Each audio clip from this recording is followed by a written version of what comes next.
E se eu juntar o indutor e o capacitor em série, qual vai ser o resultado? E aí, moçada, beleza?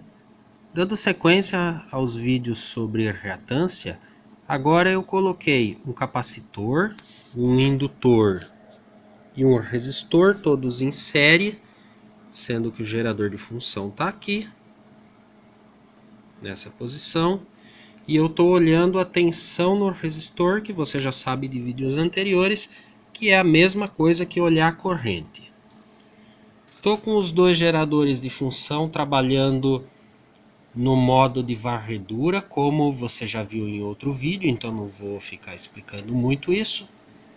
O gerador de cima está gerando uma onda dente de serra de 53 Hz, modulando o gerador de baixo, forçando uma senoide de frequência variável.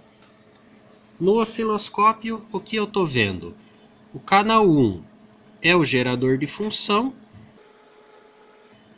amplitude constante, variando a frequência no tempo, a dente de serra aqui do gerador que está forçando a varredura, e olha o resultado aqui na corrente desse circuito.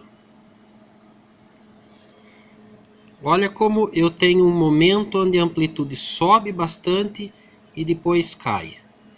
Essa é a frequência de ressonância desse circuitinho aqui. Basicamente, o que está acontecendo? Para as frequências muito baixas, abaixo da frequência do circuito, o capacitor está conduzindo muito pouco. E para as frequências muito altas, é o indutor que não está conduzindo quase, porque indutor não conduz bem em frequências altas e capacitor não conduz bem em frequências baixas. Porém, tem um valor de frequência em que os dois estão conduzindo razoavelmente bem. Essa é a ressonância desse circuito, que pode se comportar como um circuito ressonante, ou como nesse caso aqui, como é um LC série, em série com esse resistor, eu estou nesse momento com um circuito passa-faixa. Descarto as abaixo do que eu quero, descarto as frequências acima do que eu quero. Da mesma maneira como alterando a posição da carga e do elemento reativo, série ou paralelo, que você viu nos vídeos anteriores, que dá para fazer um circuito, por exemplo, passa baixa com capacitor em paralelo ou passa alta com capacitor em série, também eu vou ter um comportamento diferente colocando em série ou em paralelo. Nesse caso, eu tenho um filtro passa-faixa, mas se eu alterar a posição das peças, eu posso ter justamente o contrário, um rejeita-faixa, onde frequências abaixo passam, as acima passam, e justamente aquela que não me interessa é a que não vai passar. Nesse caso, eu tenho um comportamento também muito semelhante à sintonia de um rádio. Emissoras abaixo da que eu quero sintonizar, o indutor joga fora, emissoras acima, o capacitor joga fora. Já adianto que esse não é o circuito mais comum para sintonia. O mais normal é indutor e capacitor em paralelo. Por essa análise, você vê que é possível fazer com circuito série. Não é o mais prático, mas é possível. Essa beliscadinha que dá aqui é quando a frequência está descendo e ele passa novamente por esse momento que a gente consegue descobrir se tirar a varredura e ir puxando a frequência na mão. Olha só, eu vou encontrar aqui a frequência desse circuito, aproximadamente 8,5, 9 kHz. Mas assim é mais bonitinho de ver.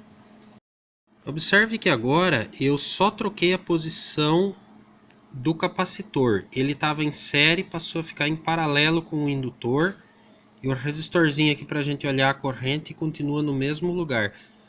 Olha que a forma de onda inverteu exatamente o seu comportamento. Naquele valor de frequência que era o mais alto, agora é o mais baixo. Portanto, o circuito deixou de ser um passa-faixa e agora ele é um rejeita-faixa. Para as frequências abaixo do que eu queria, o indutor conduz bem. Para as frequências acima, é o capacitor que conduz bem. E tem um valor intermediário onde a frequência já está muito alta para o indutor, mas ainda está muito baixa para o capacitor. Então nenhum dos dois está conduzindo bem e eu tenho uma rejeição importante de frequência aqui. Portanto, circuito paralelo nessa configuração se comporta como um rejeita-faixa. Mas dá para funcionar de outra maneira ainda, mudando o foco, mudando a posição onde a gente está olhando. Porque um circuito paralelo desse é o que se tem tradicionalmente como sintonizador de rádio. E ele não vai rejeitar a emissora que eu sintonizo, ele vai, na verdade, selecionar apenas ela. Então ele vai trabalhar ao contrário disso. Veja que tudo é uma questão de ponto de vista. Eu inverti a posição do resistor aqui e agora eu simulo o seguinte. Aqui é o terra, esse ponto é a antena e esse circuito LC é o sintonizador. E estou olhando exatamente o ponto em comum desses dois. Olha o que acontece. Eu tenho a seleção de uma frequência. Veja só, para as frequências abaixo do que eu sintonizei, o indutor conduz para o terra. Nas frequências acima, é o capacitor que conduz para a terra. Então tem uma frequência onde nenhum dos dois conduz para a terra. E essa é justamente aquela que eu sintonizei no meu radinho. Isso não explica todo o fenômeno da ressonância, do circuito tanque ressonante, mas é o princípio. O circuito ressonante é nada mais nada menos do que um circuito que faz a seleção de uma frequência, ou seja, ele é um passa-faixa. E no caso de um bom sintonizador, ele é mais apertado.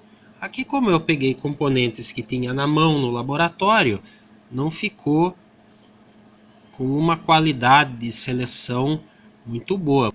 Você percebe que o conjunto capacitor e indutor poderia estar trabalhando melhor. Eu tive um trabalho muito bom aqui de seleção, mas aqui não. Com uma escolha mais criteriosa dos componentes, eu teria uma curva muito mais apertada nessa parte alta de frequência. Mas vale o experimento, né? É isso. Um vídeo sobre circuito reativo.